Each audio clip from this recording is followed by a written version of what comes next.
Yendo kwa kakrijanda Muhammad te usuntwa La ilaha illallah Muhammadu Rasulullah Yendo kwa kakrijanda Muhammad te usuntwa La ilaha illallah.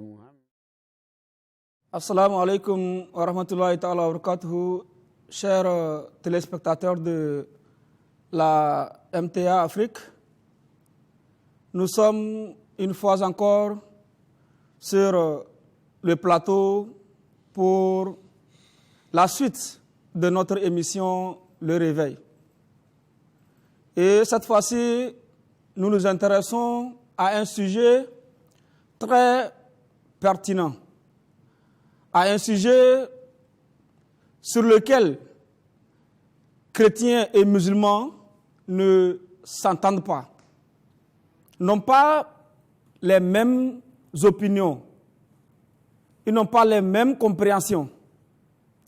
Et le sujet, ça concerne le sacrifice d'Abraham, le sacrifice demandé à Abraham par Allah, son créateur. Selon les musulmans, celui qui a été sacrifié par Abraham était Ismaïl, et de l'autre côté par les chrétiens, celui qui était sacrifié était plutôt Isaac. Et donc, pour avoir plus d'éclaircissements sur ce sujet, nous avons deux invités sur le plateau qui nous sont venus du Togo. Nous avons le missionnaire Aboudou Yakoubou, en plus le missionnaire Aminou Karim. Avec eux, nous allons découvrir ils vont nous éclaircir, ils vont nous donner les réalités bibliques et bien sûr coraniques de ce concept, c'est-à-dire de cette croyance chrétienne et musulmane quant à ce qui concerne le sacrifice que Ibrahim alayhi salatu wassalam a été demandé de faire. Et donc, chers téléspectateurs, nous allons commencer la discussion avec notre frère Karim Aminou qui va nous dire exactement si entre Ismaïl et Isaac, qui est-ce que Allah avait ordonné à Ibrahim alayhi salatu wassalam de sacrifier. Masha'Allah. Jazakumullah, alhamdulillah. Je vous remercie pour cette question que vous venez de nous poser et qui va nous donner tous des éclaircissements sur le sacrifice d'Abraham alayhi salam. Donc, nous musulmans, nous entretenons la croyance que c'est Ismaïl qui a été l'objet du sacrifice. Mais d'autre part, les chrétiens disent que c'est Isaac. Mais avant tout propos, vous voyez le mariage entre Sarah et Abraham a duré jusqu'à ce que Sarah n'arrive pas à affronter. Là où il dit à Abraham, alayhi salam, lorsque tu prendras Agar, ou bien tu prendras cette femme, peut-être à travers elle, Dieu nous donnera une postérité. Qui dit ça, Abraham, s'il vous plaît? C'est Sarah. Sarah. Qui dit à son mari. Sarah, sa première femme. Sa première femme. Dans cette proposition. Oui. Qu'il faut aller vers Agar. Nous allons trouver une prospérité. Est-ce que vous voyez? Mais aujourd'hui, nous allons donner, c'est-à-dire ce qui prouve que nous, musulmans, nous disons que c'est Ismaïl, ce n'est pas Isaac. Parce que dans l'Alliance, Dieu même a dit à Abraham, je pense que dans Genèse 17, verset 26, Dieu a dit, Abraham, prends ton fils unique. Ton fils unique. C'est-à-dire, en dehors de ce fils, il n'y a pas un autre. Quand on dit unique, c'est seulement un. Il n'y a pas un devant, il n'y a pas un derrière. Unique. Le seul.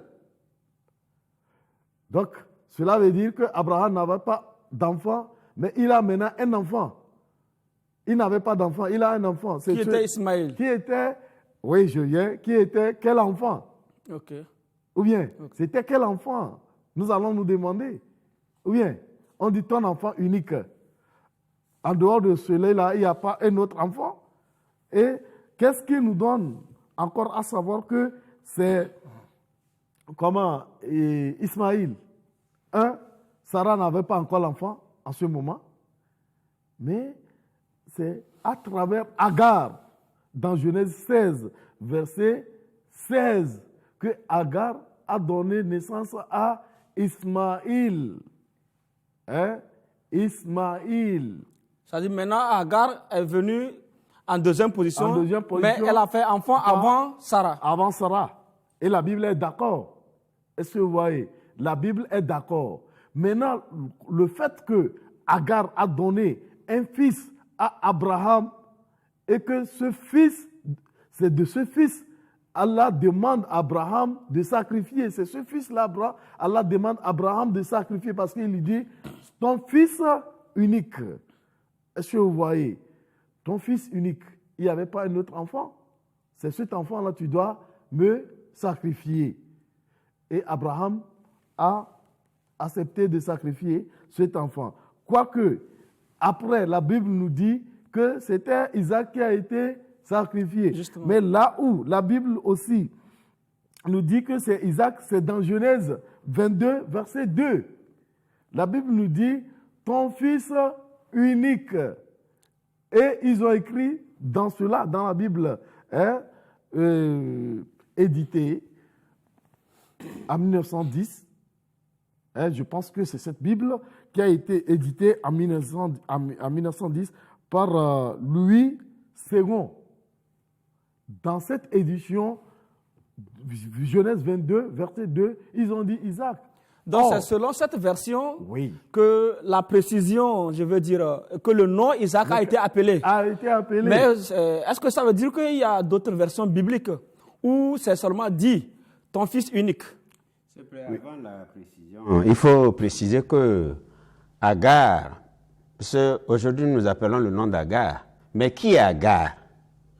Agar, c'est le nom de cette fille-là que Abraham a pris à partir de l'Égypte. Vous voyez, donc il a passé par l'Égypte et il allait avec sa femme Sarah. Donc c'est là-bas ils ont pris Agar et ils sont partis. Donc quand ils sont partis, et Abraham retenait qu'il a atteint jusqu'à l'âge de 86 ans. Donc ça veut dire que leur procréation n'était plus possible selon eux. Vous voyez? Le temps passait. Oui, le temps passait. Ils se disaient que, bon, il n'y a plus d'espoir, presque jusqu'à l'âge de 86 ans. Qu'est-ce que l'on peut faire? Vous voyez? Maintenant que Agar était une jeune fille, et c'est là, sa femme, Sarah, lui a autorisé. Il dit, vous voyez, c'est que nous devons laisser quand même une progéniture. Nous devons quand même laisser des héritiers. Ouais, vous êtes un grand prophète aujourd'hui. Il faut laisser un héritier derrière nous qui va sauvegarder ce prophétat. Ok, d'accord. Monsieur Saïm, qu'est-ce que vous allez nous dire? C'est-à-dire, maintenant, selon ce que vous venez de nous expliquer, vous faites comprendre que celui qui devait être sacrifié, qui a été sacrifié, était Ismaël et non l'autre là, Isaac. Bon, maintenant, il se fait, M. Yacoub Saïf. Oui. Attends, je vais ajouter éclaircissement un peu là-bas. Lorsque nous disons, ce n'est pas nous qui disons, c'est la Bible qui dit. Parce qu'on a dit ton fils unique. J'ai bien dit ton fils unique. Donc, Ismaïl était né au moment où Abraham avait 86 ans. Et maintenant, Isaac est né au moment où Abraham avait 99 ans, selon la Bible. Donc, celui qui est né à 86 ans et celui qui est né à 99 ans, qui est plus âgé, c'est Ismaïl qui est né premièrement et c'était lui. Il a eu encore beaucoup de temps. Donc, logiquement, il était le fils unique. Il était le fils unique. Oui, M. Yacoub Saïb, je disais que selon nos frères chrétiens, Ismaïl ne pouvait pas être considéré comme fils d'Ibrahim, compte tenu du fait que Agar, sa mère, n'était pas une femme digne, c'est-à-dire elle était une esclave, la servante de Naouzubillah. Nous demandons pardon à Allah, que Allah nous évite cette manière de penser. Parce que Agar n'était pas, au fait, elle n'était pas une esclave. Vous voyez, c'était une fille d'un roi. Une fille d'un roi. Une fille d'un roi plutôt. Et en plus de cela, reconnaissons que Abraham, sa position par rapport à Dieu. Abraham, aujourd'hui, nous l'appelons le grand-père des prophètes. Vous voyez? Donc, lorsque sa femme, c'est sur autorisation de sa femme qui s'est approchée de Agar. Donc, ça veut dire que la position sociale de de Agar était plutôt mieux placée que celle de Sarah. Non, oui, mieux placée parce que la Agar est la fille d'un roi. Vous voyez. Et aussi, un prophète ne peut pas commettre excusez-moi le mot, une bêtise, c'est-à-dire ne peut pas pécher. Il est venu pour interdire quoi? Pourquoi es-tu là? Encore un grand prophète qui est le grand-père des prophètes. Parce qu'aujourd'hui, si nous disons que la naissance d'Ismaël est illégitime, alors le grand-père, tous ses enfants et ses petits-fils sont illégitimes jusqu'à Jésus. Ah oui, parce que, comme on dit que c'est le grand-père des prophètes, Jésus est aussi de la descendance d'Abraham. Donc, Naouz Billah, est-ce que nous allons dire que Ismaël et Jésus aujourd'hui est illégitime? Est-ce que le saint prophète de l'islam, sallallahu alayhi wa sallam, qui est de la descendance d'Abraham, ou bien de Ismaël par Abraham, est-ce qu'il est aujourd'hui illégitime? Pas du tout. Non plus. Vous voyez? C'est-à-dire que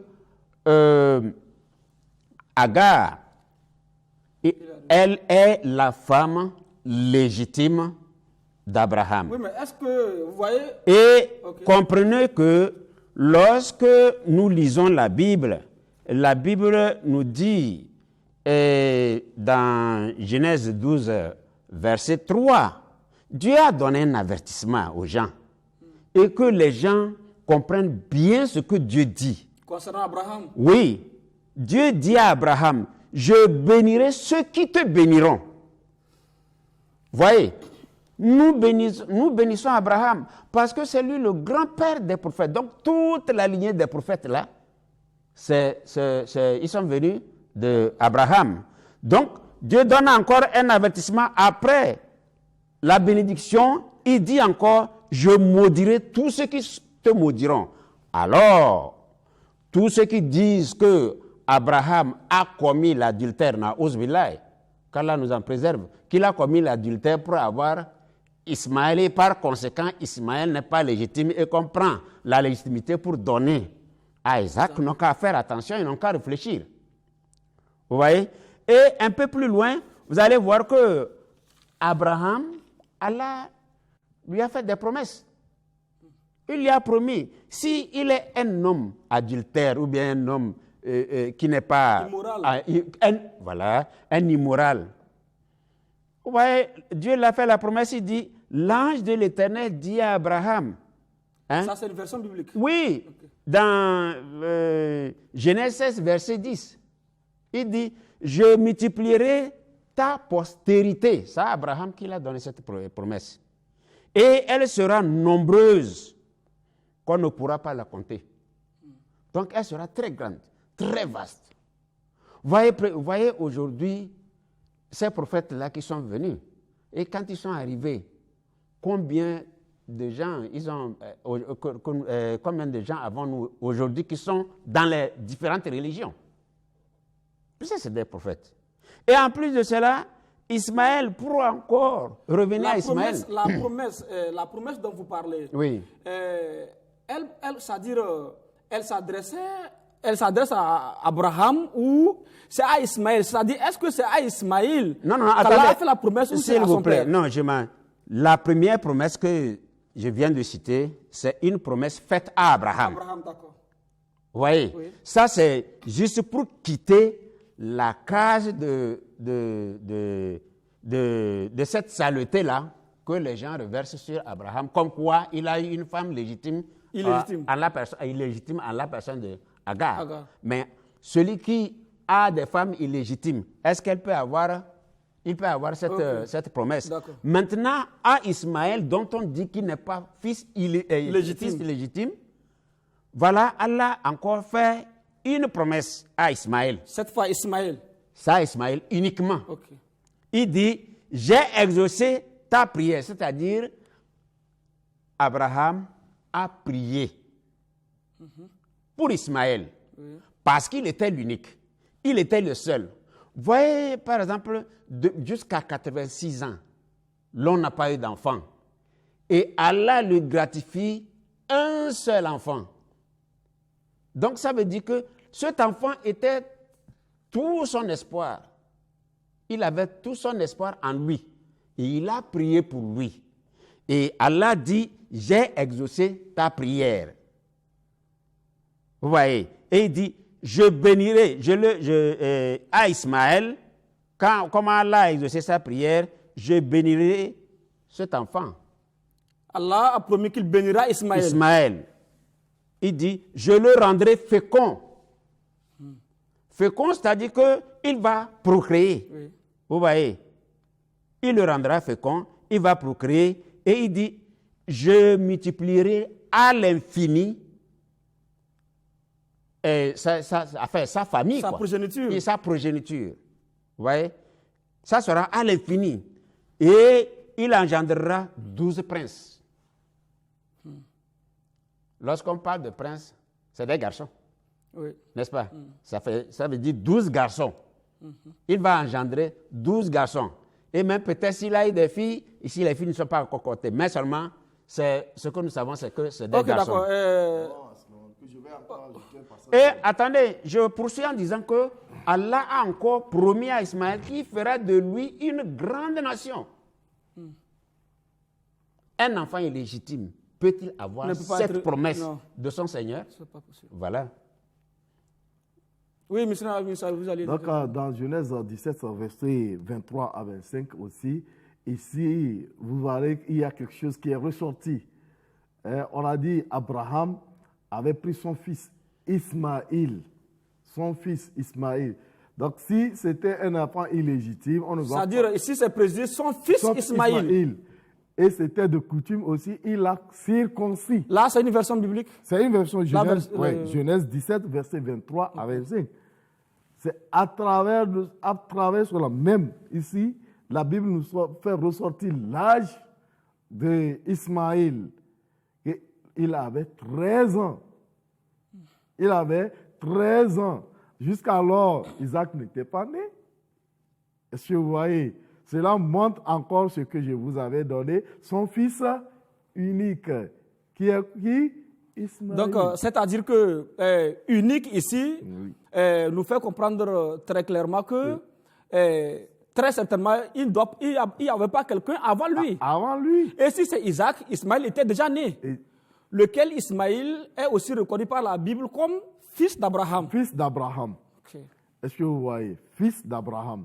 Et encore dans Galates, je vous avais dit, Galates 4, verset 22 à 23 aussi, on a dit, Abraham eut deux fils.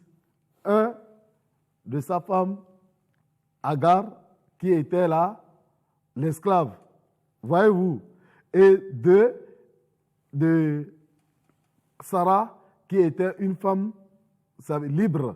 Donc la Bible reconnaît que Ismaïl est fils d'Abraham, mais pourtant rejetant que ce n'était pas lui. D'accord, Jacques. Je vais préciser à propos de la circoncision que mon frère Aminou vient de citer. Oui. Ouais, Abraham était circoncis au même moment que Ismaël. Donc ça veut dire que tous deux sont légitimes. Je veux revenir encore à la légitimité d'Ismaël. Ok, d'accord, là c'est tout à fait clair. Maintenant, la question que je voudrais poser au missionnaire Yacoub, c'est de savoir, est-ce que Agar et Sarah, est-ce qu'ils habitaient, c'est-à-dire est-ce qu'elles étaient ensemble? Je veux dire par là le sacrifice. Où est-ce que le sacrifice s'est passé? La situation géographique de là où chacune des deux femmes et son enfant vivaient. Bon, vous voyez, Sarah n'a jamais fait les montagnes. Vous voyez, Oui. ceci, le lieu où devait être sacrifié Ismaël était un lieu montagneux. Et c'est là qu'il vivait. Ismaël. Vous voyez, parce que c'est là qu'il vivait. C'est là que Abraham les a déportés. Et ce lieu, je pense, certaines Bibles ont appelé ça Moria, d'autres l'ont appelé ça encore Marja. Et qui est aujourd'hui, comment l'appelle-t-on en arabe, Marwa. Marwa. Est-ce que quelqu'un peut nous donner une version biblique, c'est-à-dire parlant du lieu de ce sacrifice? Monsieur Ami, est-ce que... Bon, en fait, le Marwa, en attendant que le missionnaire Amin nous précise, le Marwa était le lieu où a vécu Ismaël et sa maman. Hagar. Vous voyez, et sa mère Agar.